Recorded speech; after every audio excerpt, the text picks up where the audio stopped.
జై గురుదత్త. తేజాభక్తి టీవీకి స్వాగతం. ఈ వీడియో నచ్చినట్లయితే లైక్ చేయండి, షేర్ చేయండి. దివ్య పీతాంబరధరః అద్భుజైరుపలక్షితః స్వపాద నఖ చంద్రాంశు అంసితాజ్ఞాన కశ్మలః. హరి ఓం శ్రీ దత్తాత్రేయాయ నమః. శ్రీ సాయినాథాయ నమః. హరి ఓం. పరమేశ్వర స్వరూపమైన సభకి నమస్కారం. నిన్నటి రోజు ఉపన్యాసాన్ని పూర్తి చేసే సమయానికి గురు శిష్యుల మధ్య ఉండేటటువంటి సంబంధం ఎంత పవిత్రంగా ఉంటుందో, గురువనబడేటటువంటి వాడు మాత్రమే శిష్యుడి యొక్క ఆత్మోద్ధరణము చేయడానికి ఎలా ప్రయత్నం చేస్తాడో, ఆ గురు శిష్య సంబంధము చేత శిష్యుడు మనుష్య జన్మలో ప్రవేశించినందుకు గాను ఆ మనుష్య జన్మని ఎలా సార్థకత చేసుకునేటటువంటి అదృష్టము లభిస్తుందో నిన్నటి రోజున కొన్ని విషయాలు విజ్ఞాపన చేసి ఉన్నాను. దత్తాత్రేయ స్వామి వారు ఆయన అంతటి స్థితిని పొందారు అంటే వారికి కూడా ఒక గురువు ఉండి ఉండాలి కదా. కాబట్టి దత్తాత్రేయుల వారికి ఎవరు గురువులు అంటే, మనకి నిన్నటి రోజున మీకు నేను 24 మంది గురువులు ఉన్నారు దత్తాత్రేయ స్వామి వారికి అని చెప్పి, అందులోంచి మీరు ఒక గురువు అని చెప్పి నీటిని గురించి కొన్ని విషయాలంటే, ఒక గురుస్వరూపంగా నీటిని గురించి దత్తాత్రేయుల వారు ఎలా స్వీకరించారు అన్న దాని గురించి మీకు కొన్ని విషయాలు విజ్ఞాపన చేసి ఉన్నాను. మీరు ఒక చిత్రమైనటువంటి విషయాన్ని గమనించండి. దత్తాత్రేయ స్వామి వారు తీసుకున్నటువంటి గురువులు 24 మంది గురువులు. 24 మంది గురువులు ఎక్కడున్నవారు అంటే, 24 మంది గురువులు ఈ లోకంలో ఉన్నవాళ్లే. ఈ లోకంలో లేనివాళ్లు, ఎక్కడో ఉన్నవాళ్లు, ఆయనే సాక్షాత్తుగా ఒక త్రిమూర్త్యాత్మక స్వరూపం కాబట్టి, ఆయనే నారాయణాంశ సంభవుడు కాబట్టి, లేదా ఆయనే నారాయణ స్వరూపము కాబట్టి నేను ఎవరిని ఉపాసించగలను, అందుకని స్వయం ప్రకాశకమై నాకని మళ్ళీ ఇంకా వేరే గురువు లేరు అని ఆయన అనలేదు. ఆయన ఒక చిత్రమైనటువంటి మాట అన్నారు, నాకు కూడా గురువులున్నారు. ఈ గురువులు వారంతట వారుగా వచ్చి ఏదైనా ప్రబోధం చేశారా, లేకపోతే దత్తాత్రేయుల వారు వారిని గురువులుగా స్వీకరించారా అంటే, నేను వారిని గురువులుగా స్వీకరించాను అన్నారు. ఎవరు వారు అంటే 24 మంది. ఆ 24 మంది యొక్క పేర్లు మనం కానీ పరిశీలన చేశామనుకోండి, మనకు కొంచెం ఆశ్చర్యంగా ఉంటుంది. అందులో ఏదో మహాభక్తులైనటువంటి వాళ్ళు, భగవంతుణ్ణి ఆరాధన చేసిన వాళ్ళు, వేదాంగములు ఉపనిషత్తులు చదువుకున్న వాళ్ళు, ఇలాంటి వాళ్ళ పేర్లుంటే అందులో పెద్ద ఆశ్చర్యపడవలసినటువంటి అవసరం ఏమి ఉండదు. కానీ 24 మంది గురువుల పేర్లు దత్తాత్రేయుల వారి వింటే, పృథివీ, ఆపస్, తేజో, వాయు, ఆకాశములు, సూర్యుడు, చంద్రుడు, సముద్రము, అక్కడికి 80 గురువులు. తర్వాత పాము, మచ్చికము, ఒక కొండ చిలవ, పావురము, పతంగము, భ్రమరము, బాణములు తయారు చేసేటటువంటి ఇషుకారుడు, చేప, అక్కడికి 16 మంది. ఆ తర్వాత ఒక బాలుడు, ఒక కన్య, పింగళ అనబడేటటువంటి ఒక వేశ్య, ఒక ఏనుగు, ఒక సాలెపురుగు, ఒక హరిణము, ఒక లకుముకి పిట్ట, ఇలాంటి వాటిని తీసుకుని ఆయన ఒక కన్య, ఈ మొత్తం 24 మందిని కూడా తన గురువులుగా ప్రకటించారు. మనకి ఇది కొంచెం ఆశ్చర్యంగా ఉంటుంది.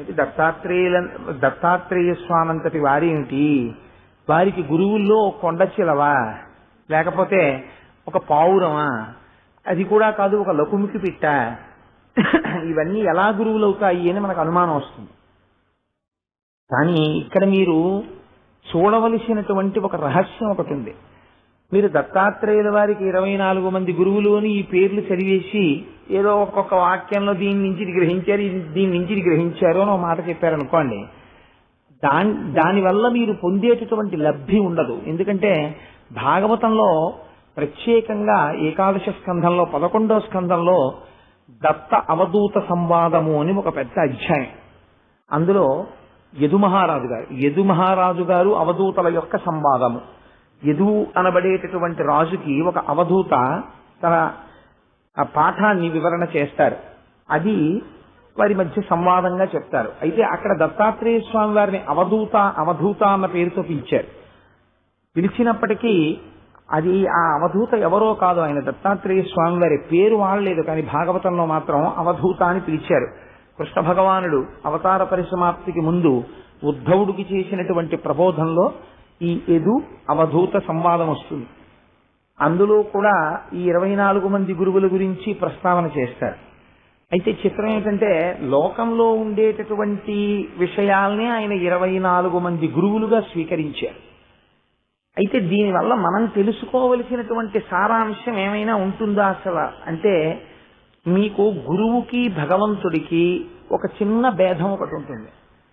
గురువు యొక్క పాదములు పట్టుకోవడం వల్ల భగవంతుడు పరిగెత్తుకుంటూ వచ్చి మీ ముంగిట నిలబడవచ్చు, కానీ భగవంతుడి పాదములు పట్టుకున్న గురువు దొరుకుతాడని మాత్రం నమ్మకం ఏం లేదు. అంటే ఒక్కొక్కసారి భగవంతుడి పాదములు పట్టుకుని ఒక ప్రయోజనం నెరవేరవచ్చు, కానీ గురువు భగవద్దత్తమై దొరికేటటువంటి సందర్భాలు తక్కువగా ఉండి ఉండవచ్చు. మీకు చూడండి, ఏదో ఒక కోరికతో ఒక తపస్సు చేస్తారు, ఆ కోరిక తీరినప్పుడు భగవంతుడు వరాన్ని ఇస్తాడు, దాంతో పూర్తయిపోతుంది. కానీ నాకు జ్ఞానము కావాలి, ఆ జ్ఞానమును బోధ చెయ్యడానికి నాకు ఒక గురువు కావాలి అని అడిగేటటువంటి వాడు ఉండడు. పైగా మీకు సృష్టిలో ఒక పెద్ద రహస్యం ఉంది. వినేటటువంటి వాళ్ళందరూ వింటారు, గురువుని ఆశ్రయించే వాళ్ళందరూ ఆశ్రయిస్తారు, కానీ ఉద్ధరణ ప్రధానంగా రెండింటి మీద ఆధారపడి ఉంటుంది.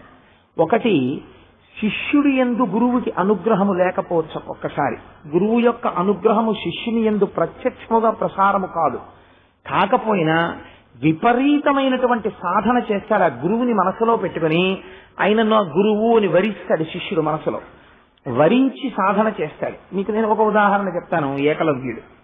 ఏకలవ్యుడికి ద్రోణాచార్యుల వారు ఎప్పుడూ ప్రత్యక్షంగా విలువిద్య బోధ చేయలేదు. అయినా సరే ద్రోణాచార్యుల వారిని మనస్సులో పెట్టుకుని ఉపాసన చేసి ఏకలవ్యుడు అర్జునుణ్ణి మించిపోగలిగినంతటి విలుకాడు కాగలిగాడు.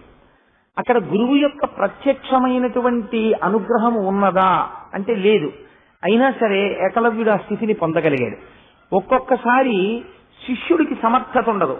మిగిలినటువంటి శిష్యులతో పోలిస్తే ఆ ఆశ్రయించినటువంటి శిష్యుడికి ఏమి యోగ్యత ఉండదు. అతనే మిగిలిన వాళ్ళతో పోలిస్తే పెద్ద గొప్పవాడు కాడు, పెద్దగా విషయ పరిజ్ఞానం ఉన్నవాడు కాదు, కానీ గురువు యొక్క అనుగ్రహం ప్రసరిస్తుంది. గురువు యొక్క అనుగ్రహం ప్రసరించిందనుకోండి, ఆ కాలమునందు ఆయన చుట్టూ ఉన్న వాళ్ళందరిలోకి ఈయన చాలా మేలుబంతి కావచ్చు. ఆ స్థితిని గురువు యొక్క అనుగ్రహ ప్రసారం చేత ఎందుకు పనికిరాడనుకున్నటువంటి శిష్యుడు ఆ స్థితికి వెళ్ళిపోతాడు. అలా చాలా సందర్భాలు ఉన్నాయి. మీకు నేను నిన్నటి రోజున సూరి నాగమ్మ గారి గురించి ఒక విషయాన్ని ప్రస్తావన చేసి ఉన్నాను. అసలు ఆ తల్లి అయితే బడికి వెళ్లి చదువుకున్నదే లేదు. పైగా 12వ సంవత్సరం వచ్చేటప్పటికే తల్లిదండ్రులు పోయారు, భర్త పోయారు ఆవిడికి. అటువంటి ఆవిడ బయటికి కూడా ఎప్పుడూ వెళ్లి మాట్లాడడం తెలియనటువంటి ఒక స్త్రీ సూరి నాగమ్మ గారు ఎంత అమాయకమైనటువంటి జీవితం జీవించారు అనడానికి ఒక్కటే ఒక్క ఉదాహరణ చెప్తాను. ఆవిడ మొట్టమొదటిసారి తిరువణ్ణామలై వెళ్ళినప్పుడు ఆవిడ కూర్చున్నటువంటి కంపార్ట్మెంట్ లో 4 ఉన్నారు. ఆవిడ కాకుండా ఇంకో 3 స్త్రీలు. చీకటి పడిపోయింది. తిరువణ్ణామలలో దిగి ఆశ్రమానికి వెళ్ళొచ్చా వెళ్ళకూడదా ఆవిడికి తెలియదు. అప్పుడు 6 దాటితే ఆశ్రమాల్లోకి స్త్రీలను రానిచ్చేవారు కాదు. అంత రమణులైన నడువడి అంటే అలా ఉండేది. అందుకని స్త్రీలు 6 దాటితే ఆశ్రమంలోకి వెళ్ళడానికి వీల్లేదు. బసకి వెడితే గది దొరుకుతుందో దొరకదో తెలియదు. ఈవిడ చూస్తే ఎప్పుడూ బయటికి వచ్చి ఎవరితో మాట్లాడనటువంటి తల్లి. అటువంటి సందర్భంలో ఈవిడ ముఖం చూసి ఆ పెట్టెలో ఉన్నటువంటి మిగిలిన స్త్రీలు గమనించి అమ్మ మీరు బెంగ పెట్టుకోకండి, మీరు మాతో మా ఇంటికి వచ్చేసేయండి, రేపు విడుదల గాని బసకి అన్నారు. కానీ ఆవిడ మనస్సు అంగీకరించలేదు. నేను బసకి వెళ్ళిపోతాను అంటే ఆ స్త్రీలు అన్నారు, ఏమోనమ్మా ఇంత చీకటి పడ్డాక గది దొరకచ్చు దొరకకపోవచ్చు, ఎందుకైనా మంచిది మీరు ఎక్కిన బండివాడికి మా అడ్రస్ చెప్తాం, గది దొరకకపోతే మిమ్మల్ని మా ఇంటికి తీసుకొస్తాడు అని చెప్పారు. చెప్తే ఆ పిచ్చి తల్లి బసకి వెళ్ళారు. వెళితే ఆ బస యజమాని అన్నాడు, అమ్మ బసలో అందరూ పురుషులే ఉన్నారు, ఒక్క స్త్రీ కూడా లేదు, మిమ్మల్ని ఇవాళ రాత్రి వేళ ఒక్క స్త్రీని బసలో ఉంచడానికి నేను భయపడుతున్నాను, అందుకని నేను ఉంచనన్నాడు. అంటే ఆవిడికి ఎక్కడికి వెళ్లాలో కూడా తెలియదు, ఎప్పుడూ బయటికి వచ్చిన తల్లి కాదు. అప్పుడు ఆవిడ మళ్లీ బండెక్కితే ఆ కనపడిన 3 స్త్రీల ఇంటికి తీసుకెళ్లారు. వాళ్ళు పాపం చాలా ఆదరంగా ఆహ్వానించారు. వాళ్ళు లోపల పెళ్లి మాటలు ఏవో మాట్లాడుకుంటున్నారు. ఈవిడికి లోపలికి వెళ్ళడానికి భయం వేసి వీధి గుమ్మం దగ్గర నిల్చున్నారు. ఇంటి యజమాని వచ్చి తమిళంలో అడిగాడు, ఎవరు నువ్వు అని. లోపల వారిని అడగండి అని చెప్పారంతే. ఆ రోజు రాత్రంతా నిద్రపోకుండా గేటు దగ్గర నించుని రమణుల ఆశ్రమానికి వెళ్ళిపోవచ్చా, ఇప్పుడు వెళితే తలుపు తీస్తారా అని అడుగుతూ గడిపి మర్నాడు ఆశ్రమానికి చేరుకున్నారు. అంత అమాయకురాలైనటువంటి ఒక స్త్రీ భగవాన్ని దర్శనం చెయ్యగానే, రమణుల దర్శనం చెయ్యగానే ఆవిడికి ఎంత అలౌకికమైన ఆనందం కలిగిందంటే, బహుశా నా జీవితంలో నేను ఇంకా బ్రతికున్నది ఈ మహాత్ముడి దర్శనం కోసమే, ఆనాడు నాకు కలలో కనపడినది ఈయనే అని సంతోషించారు ఆవిడ. నేను ఈ విషయం ఎందుకు ప్రస్తావన చేశానంటే, సూరి నాగమ్మ గారి చేత పోతన గారి భాగవతాన్ని అన్ని మాటలు పారాయణ చేయించింది నేనైతే వ్యక్తిగతంగా అనుకుంటాను. భగవాన్ రమణులే ఆవిడ వెనకాతల ఉండి ఆవిడకి ఆ సంకల్పం కల్పించి పోతన గారి భాగవతం అన్ని మాటలు చదివించారు. సూరి నాగమ్మ గారు పోతన గారి భాగవతాన్ని అన్ని మాటలు చదివి ఉండి ఉండకపోతే బహుశా రమణులు మాట్లాడిన మాటల వెనకాతల ఉండేటటువంటి మర్మం అంత తేలిగ్గా ఆవిడికి అర్థమై ఉండుండేది కాదు. ఆ స్థాయికి ఆవిడ ఎదగగలిగారంటే పోతన గారి భాగవతం చదివించారు భగవానులు ఆయన దగ్గరికి చేరే ముందే. ఇక్కడ మీరు చెప్పండి, గురువు ప్రత్యక్ష ప్రసారములకు ముందు ఏ ప్రసారం ఉన్నది? పరోక్ష ప్రసారం ఉన్నది. తర్వాత ఏది ఉన్నది? ప్రత్యక్ష ప్రసారం ఉన్నది. ఒక్కొక్కసారి ఇంకా చిత్రంగా ఉంటుంది. అసలు ఒక్కొక్కడికి చెప్తే ఏమీ అర్థం కాదు.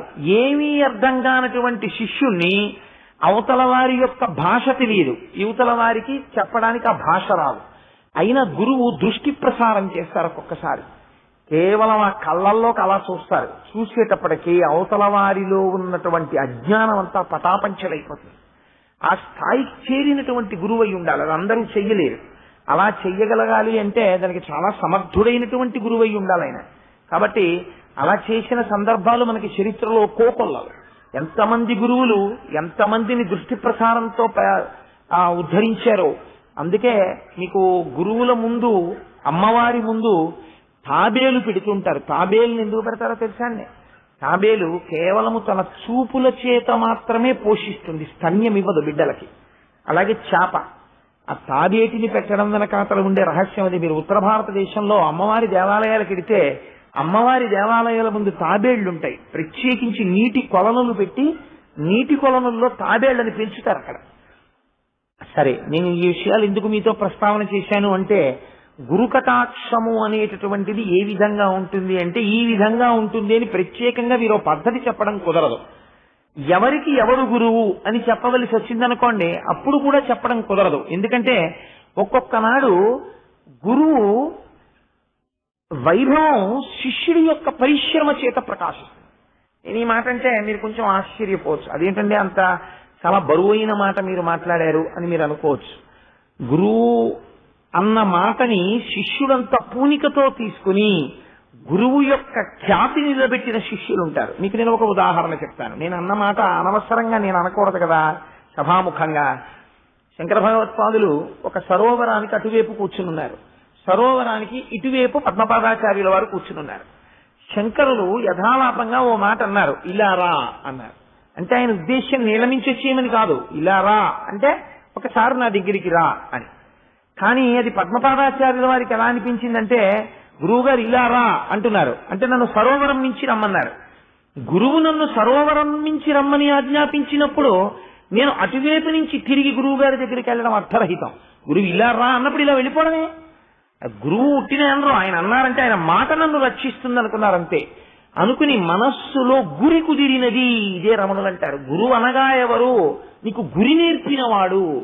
ఆ గురి శంకరులు ఈ మాట అన్నారు అంటే నీళ్ల మీద నడిచారే. నడుస్తుంటే గురువు మాట మీద ఇంత విశ్వాసంతో నడుస్తున్నామని, ఆయన నడుస్తున్నప్పుడు ఆయన పాదాలు మునిగిపోకుండా పద్మాలు వచ్చి ఆయన పాదాలని మోసాయి. పద్మముల చేత మోయబడిన పాదములు కలిగిన వాడు కాబట్టి ఆయనకి పద్మపాదాచార్యులని పేరొచ్చింది. ఇక్కడ మీరు చెప్పండి, అది ఏమైనా అలౌకికమైన, లేకపోతే తంత్ర విద్యతో కూడిన, లేకపోతే ఏదో ఒక మాయావి ప్రకటించేటటువంటి విశేషమా, లేకపోతే ఒక గురువు యందు శిష్యుడికి ఉన్నటువంటి పూనిక? అంటే గురువు యందు శిష్యుడికి ఉన్న పూనిక గురువు యొక్క వైభవాన్ని ప్రకాశింపచేస్తుంది. కాబట్టి ఇన్ని రకాలుగా గురువుని స్వీకరించడంలో ఉంది అందం. ప్రపంచంలో మీరు ఏ వస్తువుని పట్టుకున్నా అసలు ఏ వస్తువుని పట్టుకోకుండా మీరు గురుత్వాన్ని స్వీకరించేస్తారు. ఆశ్చర్యం ఉంది తెలుసా అండి. రామకృష్ణ పరమహంస దగ్గరికి వెళ్ళి ఒక ఆయన అడిగాడు, అయ్యా అసలు ఈ ప్రపంచంలో పనికిమాలిన వస్తువు అన్నది ఏమైనా ఉన్నదా అని అడిగాడు. అడిగితే రామకృష్ణ పరమహంస అన్నారు, నీకు ఎందుకు వచ్చింది ఈ అనుమానం అని అడిగారు. అసలు నాకు ఎందుకో అది తెలుసుకోవాలందండి అన్నాడు. ఇలా అడిగేవారు ఎవడు ఉండడు గురువుల దగ్గరికి వచ్చి. పరమహంస అన్నారు, నీకు ఒక 3 గంటల సమయం ఇస్తున్నాను. ఒక 3 గంటల సమయంలో నువ్వు ఎంత తిరగగలవో అంత తిరిగి నువ్వు నా దగ్గరికి రా. వస్తే నీకు ఏది పనికి మాలిన వస్తువో అర్థం అవుతుంది అన్నాడు. అంటే ఆ శిష్యుడు అరణ్యంలో తిరగడం మొదలెట్టాడు. ఓ చెట్టు దగ్గరికి వెళ్ళాడు. ఈ చెట్టు వలన ఏమి ప్రయోజనము? అయ్యో అదేమిటి, ఆ చెట్టు నీడనిస్తోంది, కొట్టేస్తే కలపనిస్తుంది, ఆకులు దేనికైనా పనికొస్తాయి, పళ్ళు తినడానికి పనికొస్తాయి, కాబట్టి ఇది పనికొస్తుంది. ఓ జంతువుని చూశాడు. ఇది చచ్చిపోతే దీని చర్మం పనికొస్తుంది, దీని మాంసం పనికొస్తుంది, దీని గోళ్లు పనికొస్తాయి. అసలు పనికిరానిదన్నది ఆయనకి కనపడలేదు.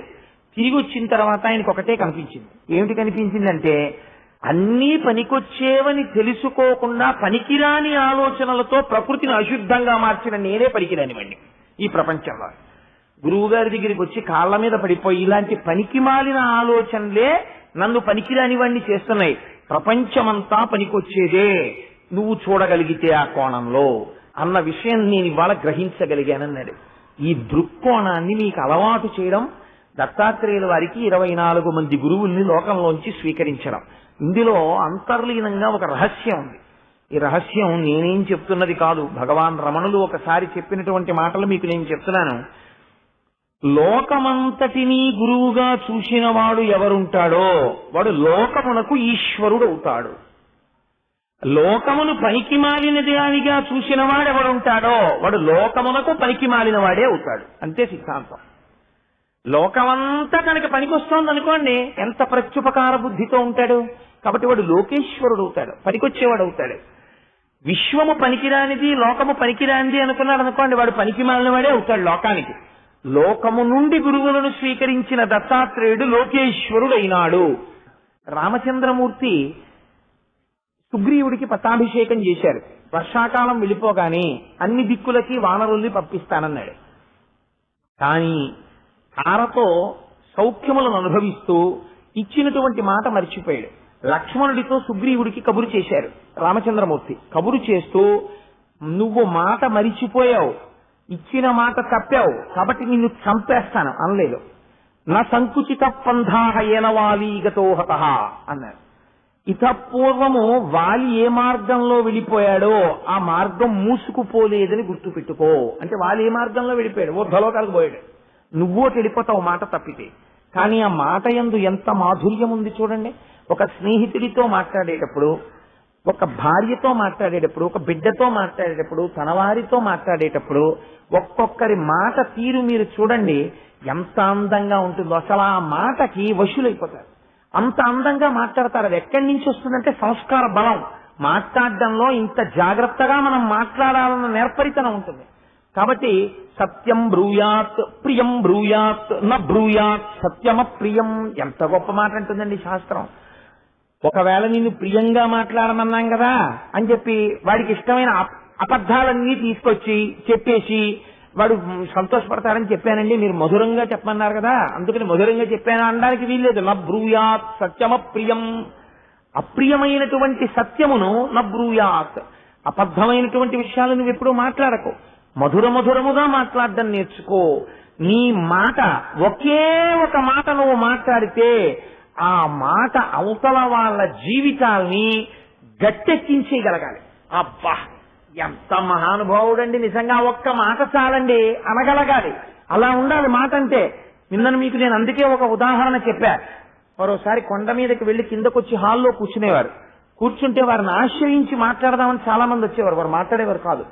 తన స్థితి యందు తాను ఉండేవారు, మౌనంలో ఉండేవారు. వచ్చి వెర్రి ప్రశ్నలు, పిచ్చి ప్రశ్నలు ఉండేవి. ఇక్కడ ఉంటామని కొంతమంది, అది చేస్తామని కొంతమంది, ఇది చేస్తామని కొంతమంది వస్తూ ఉండేవారు. సరే, ఇప్పుడు నేను ఆ విషయాలను ఎందుకు ప్రస్తావన చేయాలి కానండి. అందులో మహాతల్లి సూరి నాగమ్మ గారికి ఒక మాట అసలు మగవారి దగ్గర నిలబడి మాట్లాడడమే ఆవిడికి చేత కాదు.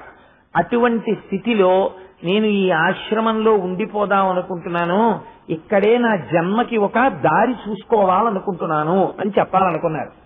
అనుకుని అక్కడ ఉన్నటువంటి పరిచారికుణ్ణి అడిగారు, అయ్యా ఒక్కసారి నేను మాట్లాడతాను స్వామితోటని. సరే తీసుకెళ్లి నిలబెట్టారు. అప్పుడు కళ్ళజోడు పెట్టుకుని ఆయన ఏదో రాస్తున్నారు, రమణ మహర్షి రాస్తుంటే ఆయన చూసేవారు కాదు, ఇలాగా పరికించి. ఈవిడ పేరు సూర్యనాగమ్మ గారు, మీతో ఏదో మాట్లాడతారట అన్నారు. అంటే ఆయన గభాల తల తిప్పి ఏమి అన్నారు. అంతే. ఇత పూర్వం ఎప్పుడు మాట్లాడినటువంటి స్త్రీ కాదు ఆవిడ. ఇంతటి రమణ మహర్షి తల తిప్పి ఏమి అనేటప్పటికీ కళ్ళజోళ్ళలోంచి చూసి అడిగేటప్పటికీ ఆవిడకి ఇంకా నోట మాట్లాడలేదు. అలాగే నిలబడిపోయి నమస్కరించి తల ఉంచుకుని, మీరే ఎలాగైనా నన్ను గట్టెక్కించాలి అన్నారు. అలాగే అన్నారంతే. అంతే, ఇంకేం లేదు. 3 అక్షరాలు అలాగే. ఆవిడ బయటకు వచ్చేసారు. బయటకు వచ్చేస్తే ఏమంటారో మహర్షి అని చెప్పి చాలా మంది ఎదురు చూస్తున్నారు బయట. వారు అడిగారు, ఏమన్నారు అని అడిగారు. అట్లాగే అన్నారు. అంటే వాళ్ళు అన్నారు, నిజంగా నువ్వు అదృష్టవంతురాలి, అలా ఆయన ఏం ఒప్పుకోరు. ఎవరైనా ఏదైనా ఇలాంటి మాటలు అడిగితే నేను మిమ్మల్ని ఉద్ధరించేది ఏముంది, ఎవరిని వారు ఉద్ధరించుకోవలసిందే. మీరు ఎవరో మీరు తెలుసుకోండి, అదే మీకు ఉద్ధరణ, ఇంకా మళ్ళీ ఒకరినొకరు ఉద్ధరించడమే ఉంటుందంటారు.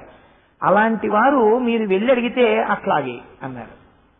చాలదా మీ జన్మకి అంటే ఆ పిచ్చి తల్లి ఎంత పొంగిపోయిందో జీవితంలో. నిజంగా మీరు ఎప్పుడైనా సూర్యనాగమ్మ గారి జీవిత చరిత్ర చదివితే కళ్ళ నీళ్లు వస్తాయి. ఆవిడ రాసుకున్న విషయాలు చూస్తే ఒక గురువు ఒక శిష్యురాల్ని ఉద్ధరించడం అంటే అది, ఒక శిష్యుడిని ఉద్ధరించడం అంటే అది. చూడండి, ఒక్క 3 అక్షరాలు కానీ అవతల వ్యక్తిని ఎంత సంతోషపెట్టాయో. ఒక్కొక్కసారి ఒక్కొక్క మాట ఎక్కువ మాట్లాడకపోవడం వల్ల సంతోషిస్తారు, ఒక్కొక్కసారి తక్కువ మాట్లాడడం వల్ల సంతోషిస్తారు. ఎక్కడ పడితే అక్కడ అనవసరంగా మాట్లాడకూడదు, ఒక్కొక్క చోట తక్కువ మాట్లాడకూడదు, ఒక్కొక్క చోట ఎంత మాట్లాడాలో అంతకన్నా మాట్లాడకుండా ఉండకూడదు. కాబట్టి ఈ పరిమితి వాక్కు యందు తెలియడం, ఎన్ని అక్షరముల తక్కువలో ఎక్కువ విషయాన్ని మనం చెప్పగలమో అది ప్రతిపాదించగలగడం, అది ఈశ్వరానుగ్రహంగా వాక్కుకు కలిగేటటువంటి శక్తి. అది శారదా కటాక్షం ఉంటే తప్ప అది వచ్చేటటువంటి విషయం కాదు. కాబట్టి నేను మీకు ఎందుకు ఇంత విషయం ప్రస్తావన చేయవలసి వచ్చింది అంటే, వాక్కునందు మాధుర్యం ఉండాలి. ఈ మాధుర్యము కేవలము నటన చేతనో మనం తీయగా మాట్లాడదామని మాట్లాడటం చేతనో వస్తే అది ప్రమాదకరము ఆ వాక్కు. రావణుడు కూడా చాలా బాగా మాట్లాడతాడండి. రావణాసురుడు మాట్లాడినట్టు ఎవడూ మాట్లాడలేడు. ఎందుకో తెలుసా అండి, వాడు ఎంత లోభ పెట్టాడు సీతమ్మ దగ్గరికి వెళ్ళి, పిబ విహర రమస్వ భుంచ్వ భోగాం ధన నిచయం ప్రతిశామి జీవించ మయి లలలనే యథాసుఖత్వం తైచ సమేత్త లలంతు బాంధవాస్తే అన్నాడు. అయ్యయ్యో ఎందుకు సీత అలా పడుకుంటావు, తిను తాగు. వాడికి ఏం ప్రేమ ఏమిటి ఆవిడ మీద? ఆవిడ మీద ప్రేమ అయితే రామచంద్రమూర్తికి తీసుకెళ్లి ఇచ్చేస్తాడు ఆవిడని. వాడికి ప్రేమ కాదు, కాపట్యం. లోపల ఒకటి, పైకి మాట్లాడేది ఒకటి. మహాత్ములు అలా ఉండకూడదు. మహాత్ములు మాట్లాడేటటువంటి మాటలు రామో దీర్ణాభిభాషతే అంటాడు రాముడైతే. అమ్మ నాకు 2 మాటలు మాట్లాడడం నాకు చేత కాదమ్మా అన్నాడు. ఎంత తేడా చూడండి. రాముడికి రావణుడికి ఇద్దరు వేదం చదువుకున్నారు, ఇద్దరికి నడువడి ఎంత తేడా వచ్చేస్తుందో చూడండి.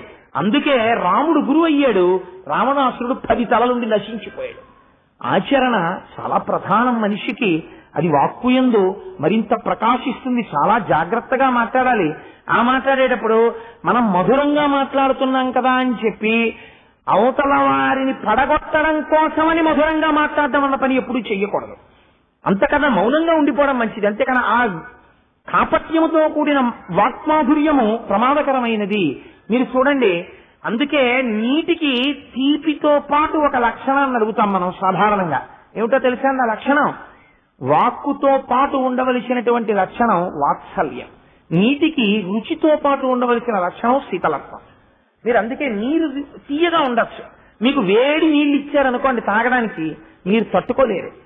మీకు ఇప్పుడంటే నిజంగా భారతదేశ స్వాతంత్ర సంగ్రామంలో మన దేశానికి స్వాతంత్రం తేవడానికి మహాత్ములు ఎన్ని బాధలు పడ్డారో ఎప్పుడైనా చదివితే, అరేరే ఇవాళ మనం అనుభవిస్తున్నటువంటి ఈ స్వాతంత్రం వెనకాతల ఎన్ని కష్టాలున్నాయని మనకు అనిపిస్తుంది.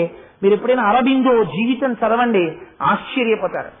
కేవలం ఆయన మీద నేరారోపణ ఉన్నంత మాత్రం చేత ఆయన్ని తీసుకెళ్లి సుదూరమైన జైలు, ఎటువంటి జైలో తెలుసా అండి? ఇక మనిషి కనపడ్డ అక్కడ ఒక్కసారి కానిస్టేబుల్ వస్తాడు అంతే. మీరు నోరు చించుకుని అరుద్దామన్నా ఎవ్వరికీ వినపడదు. మనుష్యుడన్నవాడు మీకు కనపడ్డాడు. కొన్నాళ్ళకి పిచ్చి వచ్చేస్తుంది. ఉదయం వేళ ఒక్కసారి ఒక స్కావెంజర్ వస్తుంది. ఆవిడ జైలు లోపలే ఒక డబ్బా పెట్టేవారు. ఆ డబ్బాలోనే మలమూత్ర విసర్జన చెయ్యాలి.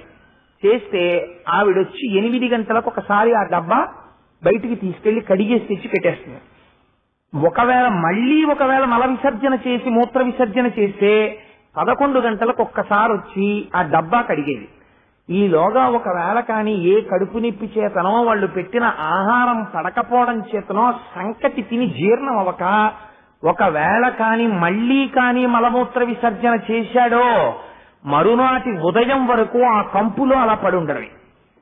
ఎంత చిన్న చిన్న గదులంటే ఒక మనిషి ముడిచిపెట్టుకు పడుకోవాలి తప్ప ఇలా సాగి పడుకోవడానికి అవకాశం ఇంకా జైల్లో ఉన్నంత కాలం ఉండదు. ఇలా అడుగు తీసి 2 అడుగేస్తే గోడ అడ్డొస్తుంది, బయటికి వెళ్ళడానికి ఉండదు. నీళ్ళు ఎటువంటి నీళ్ళో తెలుసా అండి? ఇనప ఊసల్లోంచి చెయ్యి పెట్టి అక్కడ గొలుసు కట్టిన గ్లాస్తో ముంచుకుని తాగాలి. ఓ తొట్టె, ఒకటి చిన్న తొట్టె బయట ఉండేది. సూర్యరశ్మికి ఆ నీళ్లు వేడెక్కిపోయి వేడి నీళ్లుండేవి. ఈ వేడి నీళ్లు ఎన్ని తాగినా దాహం తీరేది కాదు. అంత దాహంతో ఎదురుగుండా నీళ్లున్నా తాగబుద్ధేయక ఆ ఎండ లోపలికి పడిపోతుంటే ఎటు తిరగలేక కష్టం చెప్పుకుందామంటే మనిషి కనపడక అసలు ప్రపంచంలో ఏం జరుగుతోందో తెలియక తన మీద కేసు ఏమవుతోందో కూడా తెలియక చెప్పేవారు లేక ఎన్నెన్ని కష్టాలు పడి నిజంగా ఈ దేశానికి స్వాతంత్రం తీసుకొచ్చారో ఇవాళ మనం ఎంత బాధ్యతారహితంగా తిరుగుతున్నామో తలుచుకుంటే సిగ్గుతో తలంచుకోవాలి. కానీ దీనికి కారణం మాత్రం యువతరం కాదు. నేను నిష్కర్షగా చెప్తాను, యువతరానికి దీనితో బాధ్యత లేదు. కారణం ఏమిటో తెలుసా అండి? ఇవాళ చెప్పేవాడు లేడు. ఏ కాలేజీలో ఒక అరబిందో గురించి చెప్పేవాళ్ళు ఉన్నారు? ఏ కాలేజీలో మన భారతదేశ స్వాతంత్ర సంగ్రామంలో ఎవరెవరు ఎంతంత కష్టపడ్డారో చెప్పే కల్చరల్ హెరిటేజ్ ఆఫ్ ఇండియా లాంటి క్లాసెస్ ఉన్నాయి. ఎంతసేపు సబ్జెక్టు నూరిపోసేయడమే తప్ప భారతీయ సాంస్కృతిక వారసత్వం చెప్పిన వాళ్ళు ఎక్కడున్నారు? వాళ్ళకి రమ్మంటే ఎక్కడి నుంచి వస్తాయి నైతిక విలువలు? అందుచేత నేను ఇంతకీ ఒక దాంట్లోంచి ఒక దాంట్లోకి వెళ్ళాను. నీటికి కేవలము తీపితనం ఉంటే తాగగలరా? శీతలత్వం ఉండాలి, చల్లతనం ఉండాలి. వాక్కుకి కేవలము మాధుర్యం ఉందనుకోండి, పనికొస్తుందా? లోపల మాత్రం కారుణ్యం లేదు. వాడు ఉట్టిని నటిస్తాడంతే అలా మాట్లాడుతుంటాడు. అది ప్రమాదకరము, అది చాలా ఇబ్బందికరమైనటువంటి విశేషము. తాను చెయ్యలేని దాన్ని అది కూడా ప్రీతిపాత్రంగా మధురంగా చెప్పాలి. అంతేకాని చెయ్యని పని చేస్తానని మోసపుచ్చడం, మధురంగా మాట్లాడమన్నారు కదా అని మాట్లాడడం అది మంచి పద్ధతి కాదు. లోపల అపారమైన వాత్సల్యం ఉండాలి. అందుకే మీరు చూడండి, రామాయణం రచించాలి అంటే ఇతనికి ఉన్న యోగ్యత ఏమిటి చూశారు దేవతలు. మహానుభావుడు మధ్యాహ్నం వేళ సంధ్యావందనం చేసుకుందామని తమసా నదీ తీరానికి వెళ్ళిపోతున్నాడు వాల్మీకి మహర్షి. ఒక బోయవాడు పక్షిని కొట్టాడు. ఆ పక్షి క్రౌంచ పక్షి గిరగిర తిరిగి కింద పడిపోయింది. మానిషాధ ప్రతిష్టాత్వం మగమ శాశ్వతీ సమాహ అక్రౌంచ మిథునాదేకం అవధీహి కామమోహితం అన్నాడు. అంటే లోకము యొక్క శోకమును చూసి తన శోకముగా భావించిన వాడెవడో అటువంటి వాడి నోట్లోంచి ఆ శోకము ఆగక పైకి వాక్కుగా పొంగి ప్రవహిస్తేది శ్లోకమైంది. అందుకనే రామాయణానికి, ఆది కావ్యానికి అది మొదటి శ్లోకమైంది. రామాయణానికి లోకము యొక్క శోకమును చూసి తాను బాధపడగలగాలి గురువు. ఇలా బాధపడలేని వాడికి వాత్సల్యం ఉండదు. అందుకే మీరు చూడండి, సాధారణంగా లోకానికి ఒక తీరుంటుంది. మీకన్నా నాకు ఎక్కువ చదువు ఉందనుకోండి, ఆడికేమొచ్చురా అంటాడు. మీకన్నా నేను పెద్ద పోస్ట్లో ఉన్నాననుకోండి, నా సబార్డినేట్ అండి అంటాడు. మీకన్నా నాకు ఐశ్వర్యం ఎక్కువ ఉందనుకోండి, ఎక్కడ ఉంచాలో అక్కడ ఉంచాలండి, వాడు దరిద్రుడు అంటాడు. మీకన్నా నేను అందగాండి అనుకోండి, నేను అందగాండి వాళ్ళకన్నాను, వాళ్ళతో నేను ఎందుకు తిరుగుతాను అంటాడు. ఏ చిన్న విభూతిని ఈశ్వరుడిచ్చినా దాంట్లోంచి అహంకారాన్ని ఉత్పత్తి చేస్తాడు ప్రతివాడు. గురువు అన్ని తనకుండి ఏమీ లేని లోకాన్ని చూసి తాను ఏడుస్తాడు. అయ్యో వీళ్ళకి ఇవి లేవని ఏడుస్తాడు గురువు. ఇది వాత్సల్యం. ఇలా ఏడిచారు శంకర భగవత్పాదులు. నలినీదలగత జలమతి తరళం తత్వజీవితమతిశయ చపలం విద్ధి వ్యాధ్యభిమానగ్రస్తం లోకం శోకట హంత సమస్తం అన్నాడు.